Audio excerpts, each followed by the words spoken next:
Super excited that everybody is here. I hope everyone's having a good GDC. If you're having a good GDC, say what up. What up? What up? Word.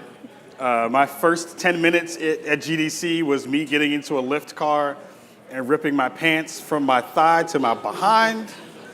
So it was a great GDC to start. Luckily, sweet Jesus, I had more pants. I'm your moderator. I am Kahlief Adams. I am 1/4 of the Spawn on Me podcast. Our show is one in which we spotlight diversity, giving love to all the folks, people of color, marginalized folks in the industry. And we do that every week. And we've been doing that for the past almost 5 years. Yep. So that's been fantastic and it's been great. But you're not here to listen about me. We have 4 amazing folks who are going to be here this afternoon. And the first one is already on stage with us today. I am super excited to bring onto the stage, who's already here, one of my favorite streamers, has definitely changed the gaming space in a lot of ways, has definitely broadened it out in a way, just through her personality and her quality of streaming and her advocacy in the diversity space. Also an AnyKey advocate, if you are familiar with AnyKey, which is a fantastic organization you should check out. We have Simply Undrea on the stage today. How you doing? I'm good, thank you. Thank y'all for having me. You get to get your Ric Flair yelling, wow! You get to get that out of your body real early. Silly. Wow! You gotta come from your souls, like you had hot grits. You know how loud I get. I'm trying not to. I feel bad for the sound guys because I'm just like I have a loud laugh anyway, so I'm trying not to do that. How are you doing? How was your GDC? How's everything going? Yeah. This is my first event in a minute. I've been on a hiatus, so this is like my first time getting my feet back in the water. Yeah, it was good. It was good. Yeah. So I have been a fan of your work for a very long time. If you are familiar with the Twitch, as they call it, the Twitch. It's not like the sugars. It is not a thing that you get if you eat too much stuff. The Twitch, having a whole bunch of amazing streamers, but you have definitely been one that I've been following for a very long time. You've been streaming since about 2014, right? Mm-hmm. So you started in 2014. Yes, I did. Let everybody know kind of like what your journey has been streaming, being in more public spaces for folks like AnyKey, being a Zarya main. No, I'm just joking. I love Zarya though. No, I love Zarya. Zarya's my homie. Zarya's big. Zarya's super dope. So let the folks out in the audience let them know about all the wonderful things that you're up to. Yeah. I don't know if we have enough time for that. Like I have to do the condensed version. But been a gamer all my life. It was something that my father and I enjoyed as a pastime. Kind of grew up Nintendo, Game Boy, Mario Brothers, all of that. And when he passed away, I needed a way to cope with it, and gaming was definitely an avenue that I could kind of channel that emotion into, and that led me to Twitch. And I started streaming. It was kind of just something that was for me at first, just to kind of grieve and to cope and to process. And it turned into this community over time. People would come in, weekend after weekend, asking me how I'm doing, and I got to know their family and their pets and their significant others, and it's more like a family than a community. I know a lot of people use the word fans. Not my deal. I'd rather say supporters, because they do support me. It's a symbiotic relationship. We're there for each other. It's not just like a wordless screen name or just someone mashing a keyboard at home. They're people. I know their real names. I know their aliases. And I don't know, Twitch has given me an avenue to be here on this stage. I'm gonna get emotional. Why are you asking me this question? That's why we're here. If you cry, I will reciprocate and cry. Okay.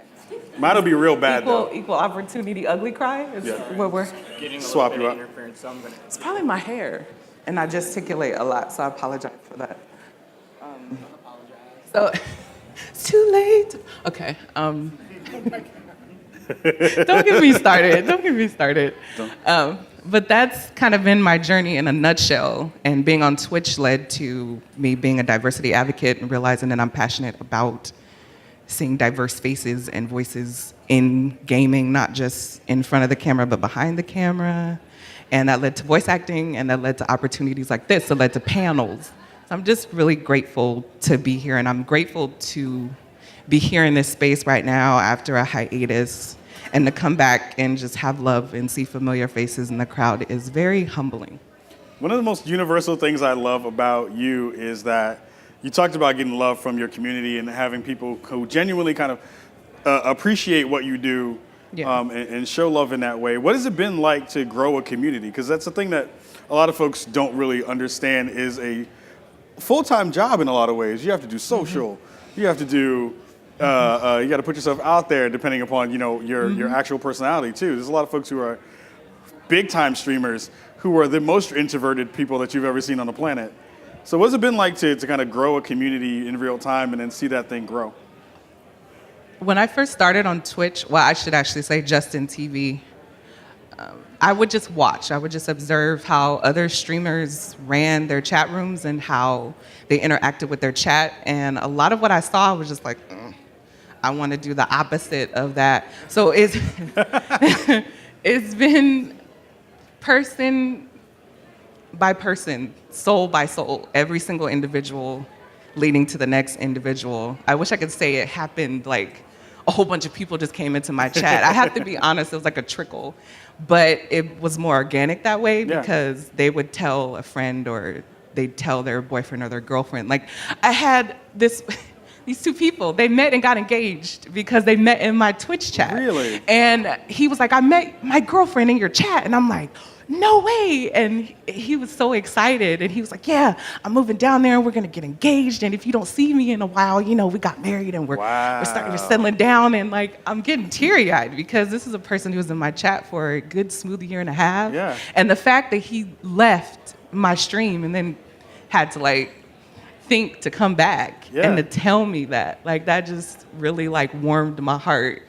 Like I have people who went off to college, like kids that I've seen grow up in my chat and they're in college now and I get to see pictures of them graduate and pictures of them, doing interviews and them coming and telling me all these amazing stories about their personal journeys. Yeah. So it's been, it's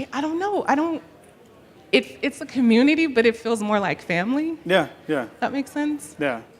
It feels more like a comfortable home environment. And that's something that I've always wanted to cultivate in my chat because you don't see that often on Twitch. And that was something that I was very aware of starting out. I was just like, this is what I want for my chat. Yeah.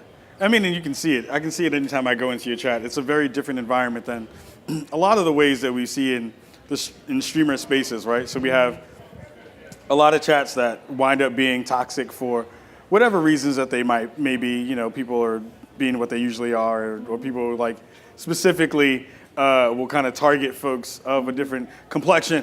And we've seen that happen often. What have been some of the things that you've been able to do to kind of figure out and combat some of the toxicity that we see in the streaming spaces? And what have been some of the tools that you've been able to kind of incorporate into your streamer life?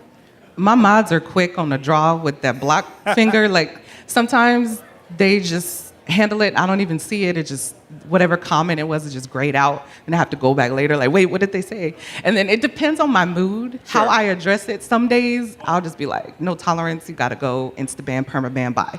And then sometimes I'll like engage and be humorous with it. Like I had, before my hiatus, I had this guy come in my stream and he was like, I don't trust a black women. And I was just like, not woman, not me. It's like plural. I was just like, what? Like a black woman? I was just like, a what? And then he said English isn't my first lasagna. And then my chat had this field day. We started talking about Italian food and we basically just shamed the person out of the chat. You Italian food someone out of your chat? Yeah, we basically, That's we just like heckled them until they left. I don't think they were used to like the clapbacks. I don't think they were used to that. We had to let them know though. Every now and then you have to. I mean, it's one of those things that, if you're a streamer of color, there are very specific things that you have to kind of combat and you have to try to figure out how to make your own space safe while having other people, while growing a community at the same time. What has been some of the other kind of thoughts that you've had around diversity in the streaming spaces? Because we all kind of see that certain folks are getting more love than others, and the idea is like, well, they just have the numbers, so that's the reason why they're there. They have the numbers. Yeah. Okay, so something I saw while I was away. Apparently, Black women gamers were mythical creatures now. We're unicorns. Did y'all know we're unicorns? No? I saw an article and they said that we're unicorns. So I need to go tell my family now that I'm an otherworldly. I still don't know what unicorns sound like. Do unicorns have a sound? I don't know. But just while we're on that train of thought, just really quick. Okay, so mythical creatures are protected and nurtured and cared for in certain spaces, yes? Yeah. Okay, I'm done. That was just my little 2 cents. We just toss that out there. Okay. I know someone just lit an incense after that, because that's real. That's real. Yeah, that's real. But what are your thoughts about like how that's kind of working right now? We've seen people talk about it. We've seen Twitch have an initiative, especially in the last Black History Month. Luckily, our show was featured in it. You were featured in it, and other folks were featured in it. That's awesome. What are some of your thoughts on like how these companies are kind of moving towards that, and do you feel like they're doing any better than they were previously? That's a loaded question. I always think that there's room for improvement in any facet. I do think there have been steps made, like baby steps. I feel like when you have publications calling us like mythical creatures, like who's doing this research? Yeah. Like, isn't that your job as journalists to go and find people? Like, we're here. Hello, like, we're not invisible. We're in the spaces. It's just a matter of, I guess, bringing awareness that we're in these spaces, right, and highlighting it instead of us always waving the flag like we're here, we're over here. Discoverability is super important. Yeah. Especially when it comes to featuring streamers of color and people of color in the industry. Yeah. I guess I wish it was less discussion, more action. Yeah. Like we can only talk about it for so long. Right. Can we just find a group, not just for Black History Month though? Yeah, yeah. If I'm being real. Yeah, I mean, that's the thing, right? It's like, we all know Black history is, American history is everyday history. It's important, but I mean, highlight people just because it's a Tuesday and you want to. Like, true. You just think their content is dope. Hey, let me feature them on the front page. Right. They're awesome. Their content resonates with what we're doing. Let's put them on the front page. There you go. Right. But I get it. It's about the metrics, the numbers. I understand that. But at the same time. So one of the other really cool things about your work is any conference that I've been to, you have like 17 jobs. You hustle more than a lot of people that I know. And it's been a way that, a lot of folks are, these events are mixers and networking events as well, where people are like, well, how can I get into the industry? What are some ways that I can get in where I fit in and actually be myself and try to be in spaces where I'll get visibility so that an Xbox can see me or another company can see me. GDC is great for that. Absolutely. What are some of the things that you've kind of employed and kind of attached to yourself that says, like, these are the tent poles of what I want to do so that I can get that visibility and get that hustle in a space that people will then be like, hey, I want to see you do this particular thing because you have a talent for it? Anybody who knows me knows that I'm a workhorse and it's hard for me to stop. I'm like a moving train. Once I get going, once I set my sights on something, I'm super determined to see that through. And it's no different when I entered the gaming industry. Mainly, I want to say a lot of what streamers do, I wish it wasn't so much emphasis on a persona and just being authentic. That's a huge part of why I'm sitting here on this stage, is because I believe in being your authentic self, whoever that is. Just do you, be you. Yeah. And the people who gravitate to it, they will be in your circle and you'll get that good energy and it'll be reciprocated. But if you're fake and you're doing what you see ABC streamer doing, that's maybe not your lane. Right. You might kind of go off track trying to do what everyone else is doing. Yeah. And I just be authentic, be yourself. The right people will come into your life. That's why I will say it again. I will say it a million times until I'm blue in the face. That's why I'm sitting here. It's because of Twitch. I met y'all just streaming. Yeah, yeah. Y'all came into the chat. Hey, yeah. Look at us now. Yeah. It's, don't make me cry. But you talked about lanes, which I think is really interesting. And for a streamers are constantly told that you have to kind of cater your content in a way that is kind of lane specific, right? Mm-hmm. You've done a fairly good job of being a variety streamer in this space and still getting notoriety and still kind of moving up the ranks. Mm-hmm. What have been some of the strategies you've kind of figured out to both grow yourself and also like to not get stagnated in just playing one thing? To kind of tie into what I was saying earlier, the reason why I've been able to do some of the things that I've been able to do is because I tried to find lanes that already kind of mesh with my vibe. So I can't, like, I'm the type of personality, if I do one thing for too long, I will get bored. It's not mentally stimulating. I have to move on. Right. So that's part of why I'm a variety streamer. I can't just do one game. There's so many awesome games. Yeah. I don't want to pigeonhole myself into like one specific genre and then have my viewership fall off when I want to stream something different. Totally. So, because it happens. Yeah, absolutely. Streamers get known off of one game and then they want to switch it up and play something else they like and they're not able to. Yeah. It's unfortunate. It's super hard. It is. So that's partially why I wanted to be a variety streamer, to give myself that freedom to play games and to enjoy those games with my audience. Yeah, yeah. We have like 1.5 questions left. Okay. If there was something that you wanted to tell a new person who is streaming as like the first thing you should do to make sure that you are in a safe space and that you feel like you'll be able to grow yourself, what would that one thing be? One thing. No pressure. That's a lot. Man. It is not a sprint, it's a marathon. Pace yourself. Don't take on too much too soon. I see it in so many streamers that start out, they're just like, oh, I'm gonna play this game and I'll be top in the director, and it's like, boo, you gotta like work up to We can't all be Ninja with Drake and Fortnite, like, come on. It takes time, so I would just tell that to a streamer. It takes time. Be patient with yourself, be patient with your audience. Just go with the flow. Word.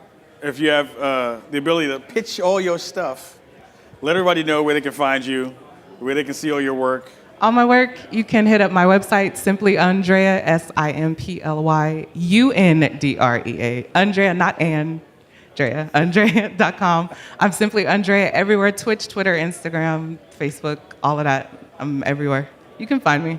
Awesome. Everybody give it up for Undrea, please. Thank you.